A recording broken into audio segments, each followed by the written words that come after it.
அண்மை செய்தியை பார்த்துக் கொண்டிருக்கிறோம். கிட்னி முறைகேட்டை எஸ்ஐடி விசாரிக்கும் என்ற உயர்நீதிமன்ற உத்தரவுக்கு எதிராக தமிழக அரசு தரப்பில் உச்சநீதிமன்றத்தில் மேல்முறையீடு செய்யப்பட்டிருந்தது. சிறப்பு விசாரணை குழு விசாரணை மேற்கொள்வதில் ஆட்சேபனை இல்லை என தமிழக அரசு வாதத்தை முன்வைத்திருக்கிறது. அது மட்டுமல்லாது 10 அதிகாரிகளை நாங்கள் பரிந்துரை செய்கிறோம், அந்த குழுவை கொண்டு விசாரணை மேற்கொள்ள வேண்டும் என கூறியிருக்கிறார்கள். சென்னை உயர்நீதிமன்றத்தில் இருந்து மட்டும் ஏன் இத்தனை விதிமுறைகள் என நீதிபதிகள் கேள்வி எழுப்பியிருக்கிறார்கள். இது தொடர்பான முழுமையான விவரங்களோடு இணைகிறார் எம்முடைய செய்தியாளர் மதியழகன்.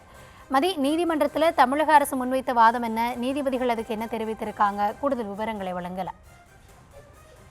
தமிழகத்தில் சிறுநீரக மோசடி விசாரிக்க விசாரணை குழுவை நியமித்து சென்னை உயர்நீதிமன்ற மதுரை கிளை உத்தரவிட்டிருந்தது. இந்த உத்தரவுக்கு எதிராக தமிழ்நாடு அரசு தாக்கல் செய்த மேல்முறையீட்டு மனு நீதிபதிகள் கே மகேஸ்வரி, என்.வி. அந்தாரியா அமர்வில் விசாரணையானது நடைபெற்று வருகிறது. அப்பொழுது தமிழ்நாடு அரசு தரப்பில் சிறப்பு விசாரணை குழு விசாரணை மேற்கொள்வதற்கு தங்களுக்கு எந்த ஆட்சேபனையும் இல்லை எனவும், அதே வேளையில் நீதிமன்ற உத்தரவு தாங்கள் தான் அதிகாரிகளை தேர்ந்தெடுப்போம் என நீதிமன்றம் கூறியிருக்கிறது. இதுதான் தங்களுக்கு பிரச்சனையை ஏற்படுத்துவதாக தமிழ்நாடு அரசு தெரிவித்தது.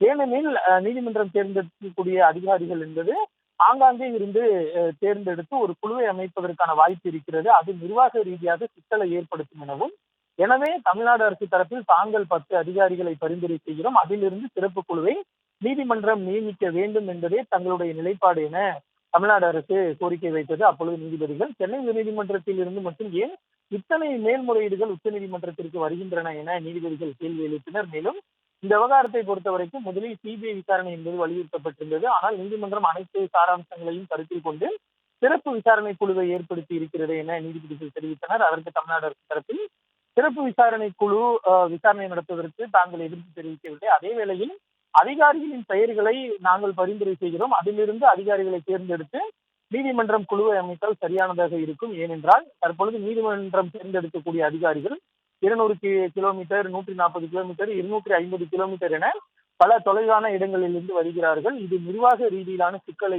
அரசுக்கு ஏற்படுத்தும்.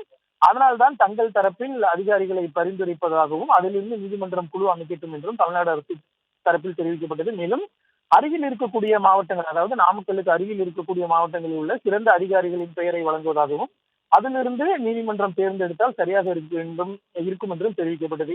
அதற்கு நீதிபதிகள் சிறுநீரக மோசடி நடைபெறக்கூடிய மாவட்டங்களுக்கு அருகில் இருக்கக்கூடிய மாவட்டத்தில் இருந்து அதிகாரிகளை சிறப்பு குழுவில் நியமிக்கும் கோரிக்கையை தாங்கள் ஏற்க மாட்டோம் என்றும் அதிலிருந்து தாங்கள் முரண்படுவதாகவும் தெரிவிக்கப்பட்டது.